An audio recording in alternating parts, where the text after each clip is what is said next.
Sir आता मोठ्या कलाकारांसोबत काम करताना म्हणजे विक्रम गोखले असतील किंवा आपल्या मृणाल कुलकर्णी, मोहन जोशी, सचिन खेडेकर, प्रोडक्शन टीमला कोणत्या गोष्टींची सर्वात जास्त काळजी घ्यावी लागते त्या काळात किंवा ते तुम्ही कसं हँडल करता ते सगळं?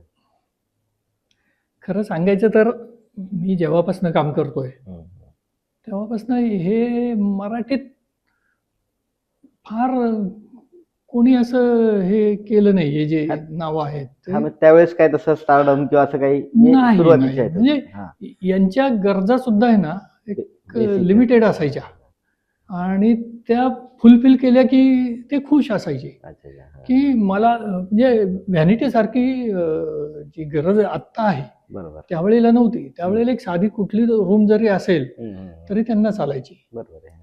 तेवढीच प्रायव्हसी पाहिजे असायची त्यांना थोडीशी. आणि तेवढंच की मला फार कोणी तुम्ही हे करा असं नव्हतं.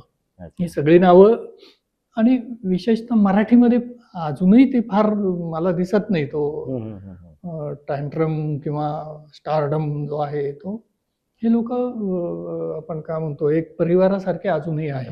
बरोबर. पण हे पहा ॲज अ प्रोडक्शन मॅनेजर मला ते ज्या पोस्टवर आहेत ज्या लेवलवर आहेत त्यांचं ते राहणं सांभाळलंच पाहिजे ना मी. बरोबर. म्हणजे तेवढं आता मी ह्या सगळ्यांना काय पर्सनली रिक्वेस्ट करायचो की तुमचा मेकअप मन तुमचा बॉय हे नका आणू, मी तुम्हाला ते चांगलं पुरवतो. बरोबर.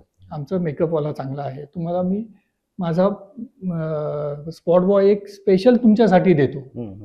आणि ते ऐकायचे करायचे. माझं काय व्हायचं की प्रोडक्शनचं बजेट त्या पद्धतीने कमी व्हायचं. बरोबर. पण ते लोक ऐकायचे आणि आमचे लोक पण चांगले काम करायचे आणि ते खुशही व्हायचे.